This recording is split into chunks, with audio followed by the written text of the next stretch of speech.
উপন্যাসের ঝুলি চ্যানেলে আপনাকে স্বাগতম। চ্যানেলটি থেকে সুন্দর সুন্দর গল্প উপন্যাস পেতে এখনই সাবস্ক্রাইব করে ফেলুন। আজ আমরা শুরু করব বাংলা প্রেমের উপন্যাস হলুদ বসন্তের 15তম পর্ব। ক্লাবে সপ্তাহে 3 দিন বুক করেছি। রাতে মার্কারের সঙ্গে প্র্যাকটিস করি, অফিস করি, গরমে পুলোভার পরে টেনিস খেলি, তারপর বাড়ি এসে চান করে ঘুমাই।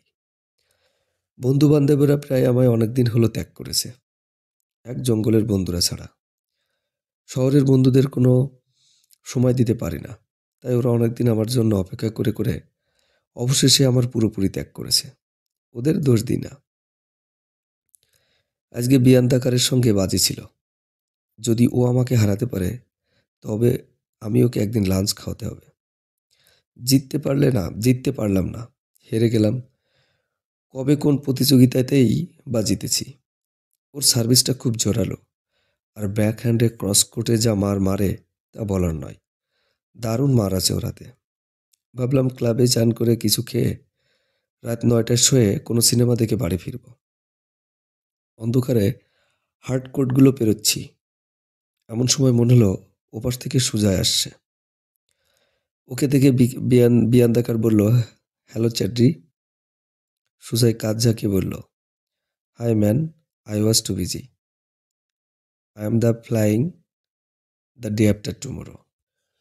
জানতাম ও যাচ্ছে, কিন্তু এত তাড়াতাড়ি যে যাবে তা জানতাম না। অনেকদিন ওদের বাড়ি যায় না। নয়নের সঙ্গেও দেখা বা কথা হয় না। অতএব জানার সুযোগও হয়নি। অবাক হলাম, একটু লজ্জিতও হলাম। সুজয় বলল, রিজু, তোমার সঙ্গে আমার কথা আছে। বিয়ান্দাকার সি ইউ এগেইন বলে চলে গেলেন। বললাম, কি কথা রে? ও বলল, সময় লাগবে, চল লনে গিয়ে বসি। ক্লাবের লনে বেতের চেয়ার পাতাই ছিল। আমরা গিয়ে বসলাম। কিছু খাবি? ও বলল, না থ্যাঙ্কস। ও যেন কেমন ইচ্ছে করে ফর্মাল হয়ে যাচ্ছে। এরকমও ছিল না। মনে হলো সুজয় এমন কিছু একটা বলবে আমাকে, যার জন্য আমি মনে মনে প্রস্তুতি নই। ওর মুখটা দেখে ও যে আমার কলেজের বন্ধু সুজয় তা মনে হচ্ছিল না। মনে হচ্ছিল ওকে আমি চিনি না, অন্তত আমার বন্ধু নয়। সিগারেটটা ছুঁড়ে ফেলে ও বলল, সোজাসুজি বলি কথাটা। দেখ রিজু, অন্য কোনো ছেলে হলে আমি হয়তো কিছু ভাবতাম না, কিন্তু তোর মতো এমন কীর্তি ভাবতে পারি না। চমকে উঠলাম আমি। বললাম, কি কীর্তি? কি তা তুই ভালোই জানিস। নয়নাকে তুই ভালোবেসে চিঠি লিখিস, তোর লজ্জা করে না? আমি চুপ করে থাকলাম। ওকে বলতে পারতাম যে ভালোবাসি, ব্যাস এই পর্যন্ত। তার জন্য আমার নিজের ছাড়া অন্য কোনো ক্ষতি বা কারো আমি করিনি। নয়নারও কোনো ক্ষতি করি নাই, কিন্তু ভালোবাসি। এটা অস্বীকার করতে পারি না। ভেবে দেখলাম এসব কথা সুজয় বুঝবে না। গত 3-4 বছর হলো ওর বন্ধু বান্ধবের দল সব অন্যরকম হয়ে গেছে। ও আমার কথা বুঝতে পারবে না, বোঝাতে চাইলেও বুঝতে পারবে না। একেবারে বদলে গেছে সুজয়। ও কিছুতেই আমার কথা শুনবে না, তাই চুপ করেই রইলাম। ও রেগে গেল, বলল, কিরে চুপ করে আসিস যে? বললাম, কি জানতে চাস বল। জানবার তো কিছুই বাকি নেই। তোর জন্য নীতিশ নয়নাকে রিফিউজ করেছে। তুই আমাদের পরিবারের শনি। আমার পরিচয় আমাদের বাড়ি গিয়ে তুই আমাদের কি উপকার করলি? নীতিশকে কি তুই কিছু বলেছিস নয়নার সম্পর্কে? বললাম, কিছুই বলিনি। ও ধমকে বলল, মিথ্যা কথা। অনেকদিন অনেকদিন আমি এত রেগে যাইনি। আমার সারা গা থরথর করে কাঁপতে লাগলো। বললাম, তুই আমার কাছে মার খাবি সুজাই, ভদ্রভাবে বুঝে শুনে কথা বল। ও বেশ চেঁচিয়ে বলল, তাহলে তুই কি বলতে চাস? নয়না খারাপ? আমার বোনই যত খারাপ?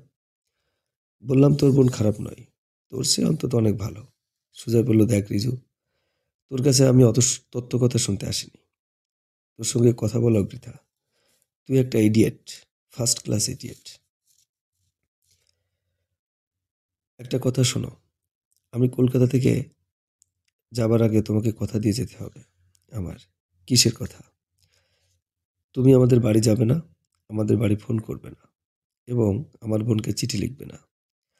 যদি তুমি কথা না দাও তাহলে খারাপ হবে। খারাপ হবে মানে? মানে অনেক কিছু হতে পারে। কিভাবে সুজাইটা আমাকে এভাবে বলতে পারল? তখন আমার রাগ আর নেই। দুঃখ, অপমানে, নয়নার উপর অভিমানে আমার তখন কান্না পাচ্ছিল। সুজয় বলল, "তুই জানিস তোর চিঠি নয়না সকলকে পড়ায়। টেবিলের উপর রেখে দেয়, খোলা ড্রয়ারে রাখে। যে আসে সেই পড়ে। তোকেও আমি ভালোবাসি রিজু। অন্তত ভালোবাসতাম। এতে তোর জন্যও কষ্ট হয়। তোর কি মান-সম্মান বলে কিছুই নেই? ও আমার বোন হোক আর যেই হোক। ও কি এমন মেয়ে যে তুই ওর পায়ে চুমু খেতে চাইবি, পা ধরতে চাইবি?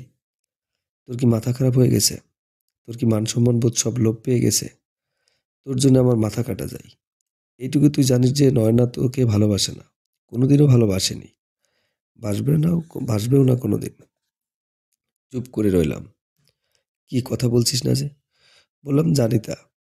চেঁচামেচিতে বেয়ারা দৌড়ে এলো। সুজয় মুখ রক্ষা করার জন্য স্মার্টলি বলল, "কোকা-কোলা লয়াও।" আমি আর কোনো কথা বললাম না। নয়না নিজের হাতে অনেক অপমান সয়েছি। আর সুজয়ের কাছেও অপমানিত হয়ে আমার অপমানের ঝুলি পূর্ণ হলো। সুজয় আমার কাছে যে কথা চেয়েছিল সে কথা তাকে দিলাম। সুজয় আমাকে আরো অনেক কথা বলল। বলল যে নীতিশ খুব ভালো ছেলে। নিছক আমার ভালোবাসাটা স্মেল করেই ও অন্যত্র বিয়ে করতে বাধ্য হল। আরো অনেক কথা বলল। আমার কানে গেল না। আমি তখন বসে বসে অনেক কিছু ভাবছিলাম। অনেক পুরানো কথা। ভাবছিলাম ও নয়নার কথাটা একবারও ভাবছে না। নয়না কি সুজয়ের রিস্টওয়াজ যে ও যাকে খুশি তার হাতে তাকে পরিয়ে দেবে? নয়নার কি নিজের মন বলে কোনো জিনিস নেই? নীতিশ যদি নয়নাকে রিফিউজ করে থাকে তাতে নয়নার হার হয়নি কোনো। তাছাড়া আমার এতে কি করার ছিল? উত্তিও যেমন করে শ্যামাকে ভালোবাসতো, আমি তো নয়নাকে তেমনি করেই ভালোবেসেছি। নিজের মৃত্যু ছাড়া আমার তো অন্য কিছু পাওয়ার ছিল না। নীতিশ ওকে বিয়ে করলেও ছিল না, এখনো নেই, কোনোদিনও থাকবে না। আমার সঙ্গে সুজয় এমন করে নোংরা ভাষায় কথা বলছে কেন? তাছাড়া নয়না আমার সঙ্গে এ কি করলো? আমার চিঠিগুলো কি এতই মূল্যহীন? ওর চোখে আমার সবকিছু কি এত সস্তা হয়ে গেছে? আমার এক্ষুনি গিয়ে ওকে জিজ্ঞেস করতে ইচ্ছে করলো, কি এমন আমি অন্যায় করেছি ওর কাছে, নীতিশের কাছে, মাসিমার কাছে, যে সুজয় আমাকে ওদের পরিবারের শনি বলে ভাবতে পারে? ওদের সকলের জন্যে, নয়নার জন্যে এই কবছর যত কল্যাণ কামনা, মঙ্গল কামনা করেছি তার এক ভাগও নিজের জন্য করলে আমি আজ এমনভাবে সুজয়ের মতো ছেলের কাছে অপমানিত হতাম না। বুঝতে পারিনি, নয়নাকে আমি চিনতে পারিনি, হয়তো কোনোদিনই চিনতে পারবো না। আমি ওকে কুটিল, নীচ, নোংরা, নিষ্ঠুর, হৃদয়হীন বলে কোনোদিনও চিনতে চায় না। তার চেয়ে আমার চোখে অপরিচিতই থাকুক। আমার চোখের অপরিচয়ে সায়ন্ধ সায়ন্ধকারে ও যে মহাময়ী মূর্তিতে বিরাজ করছে, সেই মূর্তিতেই বিরাজ করুক। আমার সব দুঃখ আমি সইতে পারবো, কিন্তু মনে মনে যে নয়নাকে চিনি, সেই নয়নাকে আমি কোনোদিন অন্য নয়না বলে ভাবতে পারবো না। নিশ্চয়ই কিছু ঘটেছিল, কিছু হয়েছিল যে কারণে ও আমার চিঠিগুলোর এত অসম্মান করেছে। কোনোদিন জানতে পারবো না কি ঘটেছিল। কানের কাছে কানের কাছে সুজয়ের গলাটা কেবল ঝমঝম করছিল। রিজি, তুই একটা ইডিয়েট, একটা ফার্স্ট ক্লাস ইডিয়েট। সুজয় অনেক কথা বলছিল, হাত নাড়ছিল। আমার কানে কিছুই যাচ্ছিল না। সুজয় এক সময় উঠল, ক্লাবের ভাউচার সই করলো, আমার কাঁধে হাত রাখলো, বলল, চলি রে। বললাম, আয়। ক্লাব থেকে সোজা বাড়ি এলাম। এসে খেলার জামা কাপড় না ছেড়ে ড্রয়ার ঘেটে ঘেটে নয়নার সেই চিঠিটি বের করলাম। সেই দিন সে যে সেই দিনে সে সে চিঠিটির বিশেষ ভূমিকা ছিল। অনেকদিন আগে লেখা চিঠি, একটি ইন্ডিয়ান লেটার। রিজুদা, এবারে আর রোমান্টিসিজম চলে না। বাড়িতে ফিরে সেই ব্যাগ খুলে দেখলাম আরেকটি চিঠি রয়েছে। প্রথমে বলতে ইচ্ছে করলো কি পেলাম ইত্যাদি। কিন্তু যখন দেখলাম যে সেই পুরনো চিঠিটা নেই, আপনি চুরি করেছেন, তখন খুব মন খারাপ হতে লাগলো। আপনার ওই চিঠিটা আমার এত ভালো লাগতো যে আমি সঙ্গে নিয়ে বেড়াতাম। লাইব্রেরিতে বসে সময় পেলে পড়তাম, বারবার পড়তাম। আমার আশা যে আপনি আমাকে চিঠিটা ফেরত দিবেন। আজকের চিঠিতে আপনি লিখেছেন যে আপনি আমাকে আর চিঠি দিবেন না। আর কেন দিবেন না তাও লিখেছেন। কিন্তু আপনি সামান্য ব্যাপারের জন্য যদি আমাকে চিঠি দেওয়া বন্ধ করেন, তবে সেটা আমার দুর্ভাগ্য বলে মেনে নিতে হবে। কিন্তু আজকে আমি প্রতিজ্ঞা করছি যে আপনার চিঠি আমি আর কাউকে দেখাবো না। এরপরেও আমি আর আপনাকে চিঠি দেবার জন্য অনুরোধ জানাবো না। শুধু এটুকু বলি, আপনার চিঠি পেতে আমার খুব ভাল লাগে। যার জন্য হয়তো ইডিয়েটের মতো সকলকে তা দেখিয়ে বেড়াই। সবশেষ বলি, আপনার ধারণা হয়েছে যে ভবিষ্যতে কোনোদিনই আমি নাকি আপনাকে ইডিয়েট বলে প্রতিপন্ন করব। আর একথা আপনাকে নাকি আর দাদাই বলেছে। দাদাই বলুক আর যেই বলুক, আপনি যদি একথা মেনে নেন, তবে বলব যে আমি এখনো আপনাকে ঠিক চিনতে পারেননি। আপনি এখনো আমাকে ঠিক চিনতে পারেননি। শেষ করি। নয়না। আজ দোল পূর্ণিমা। সারা সকাল বাইরে যায়নি। দুপুরেও না। বিকেল থেকে বাগানের বেতের চেয়ারে বসে আছি। একটি সর্বপ্রকাশী হলুদ চাঁদ আকাশ ছেয়ে উঠেছে। রঙ্গনের ডালে একজোড়া বুলবুলি পাখি ডেকে ডেকে ঘুমিয়ে পড়েছে। আকাশে বাতাসে এক আদিগন্ত ভালো লাগা। অথচ আমার কোনো ভাগ নেই এতে। সকালে বাড়িতে অনেকে আবির খেলতে এসেছিলেন।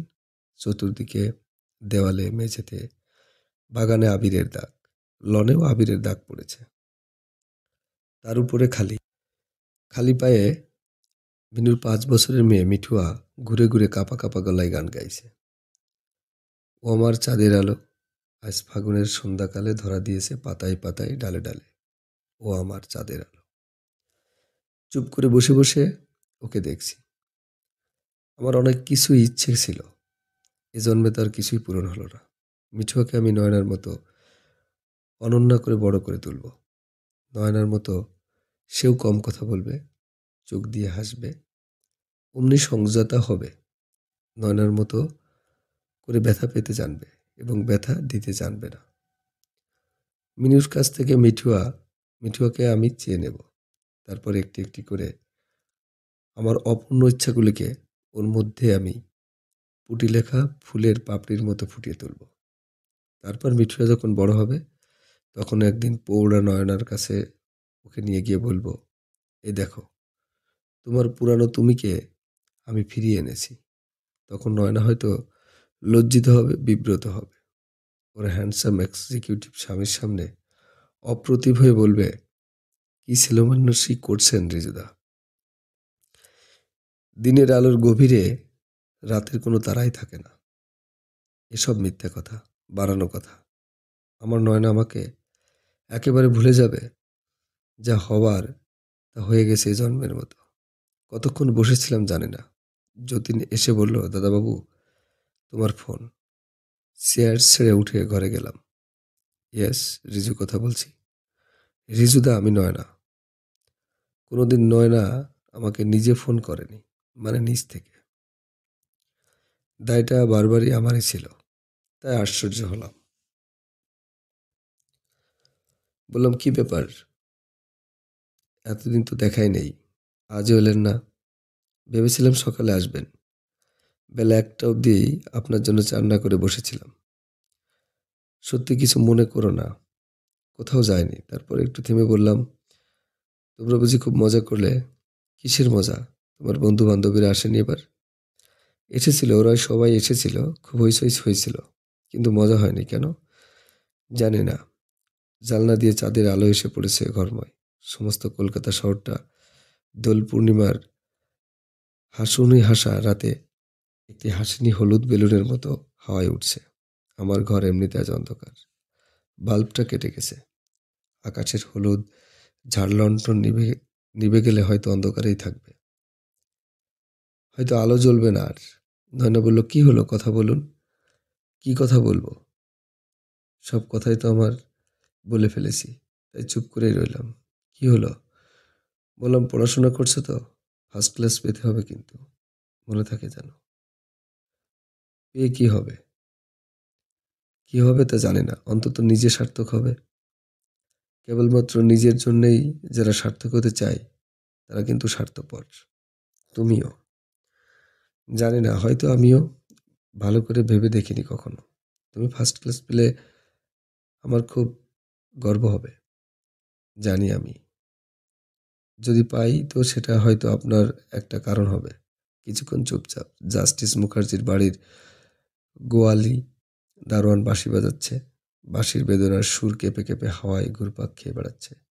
যেন নীল আকাশে সাঁতার কেটে উপরে উঠে চাঁদের হলুদ লণ্ঠনকে ব্যথায় নীল করে দেবে। কতদিন পর নয়নার সঙ্গে কথা বলছি, কি যে ভালো লাগছে। আপনি যেন কেমন হয়ে গেছেন রিজুদা? কেন? আগের মতো করে কথা বলতেন চান না তো আমার সঙ্গে? আসলে আমি ভুলে গেছি আগে তোমার সঙ্গে কি করে কথা বলতাম। তুমি কি শাড়ি পরে আছো আজ? বলবো না কেন? আমার খুশি। বোকামি করো না নয়না। কোনোদিন কি আমি বড় হব না? আপনাকে আমি কোনোদিন বড় হতে দেব না। আমি চুপ করে রইলাম। কই, তবু কথা বলছেন না যে? আমাদের এখানে দারুণ চাঁদ। আমার ঘরে আজ আলো জ্বলেনি। চাঁদের আলোয় ঘর হলুদ হয়ে গেছে। তাহলে আপনার হলুদ বসন্ত পাখিকে সে ঘরে ডাকছেন না কেন? এই নামের জন্য কিন্তু আমার ভারী গর্ব রেজেদা। অন্য কাউকে আপনি এ নামে ডাকতে পারবেন, অন্য কাউকে এ নামে আপনি ডাকতে পারবেন না। এ আমার একান্ত নাম। কোনো জবাব দিলাম না।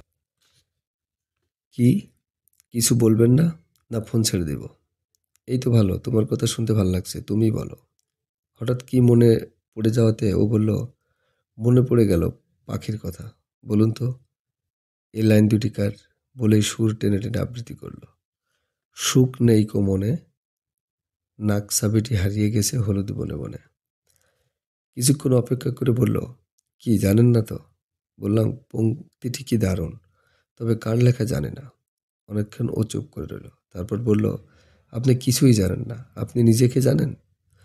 বললাম, আমি নাই বা জানলাম, তুমি তো জানো। ও বলল, জানি। মুখে বলি না, মুখে বলি না বলে কি ভাবেন বা ভেবেছেন আমি জানি না? আমি সব জানি। এমন অনেক কথা আছে যা না বললেই অনেক স্পষ্ট করে বলা হয়। আপনি হয়তো বিশ্বাস করেন না, কিন্তু আমি করি। আসলে আজকাল আপনি আমাকে দেখতে পারেন না, একটুও ভালোবাসেন না। কিচ্ছু না খারাপ।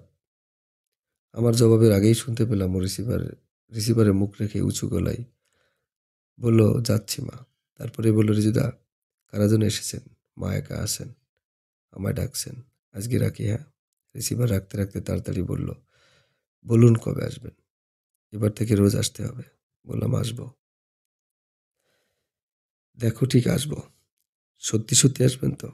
নয়না একদিন বুঝতে পারবে যে আমি আমার ভিক্ষাপাত্র নিয়ে আর কোনোদিন ওর কাছে গিয়ে নির্লজ্জের মতো কাঙালপনা করব না। এতদিন তো ভিখিরির মতোই ভালোবেসেছি।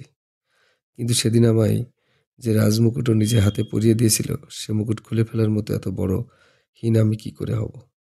রাজার মতো অভিনয় করে আমার অন্যান্য নয়নার সমকক্ষ হব। ও একদিন সবই জানবে, সবই জানতে পারবে। কিন্তু কোনোদিন জানবে না যে আমার এই বুক ভরা আরতি থাকবেই। ওর সঙ্গে দেখা হলেই ভিতরের ভিখিরিটা রাজার মুখোশ ছিঁড়ে ফেলে হাঁটু গেড়ে বসে ভিক্ষা চাইবেই। এই ভালো, দেখা না হয় ভালো, কথা না বলাই ভালো। তার চেয়ে আমার দুরন্ত লোভগুলি আমার বুকের ভিতরেই ঘুমিয়ে থাকুক, অথবা বুকের ভিতরেই ঘুমিয়ে ভেঙে ওঠে আমার সমস্ত অস্তিত্বকে ক্যান্সারের মতো কুরে কুরে খেয়ে ফেলুক। তবু নয় না আমার সুখে থাকুক, খুশি থাকুক। আমার অশেষ আরতি তার সুখকে কোনোদিনও যেন বিঘ্নিত না করে।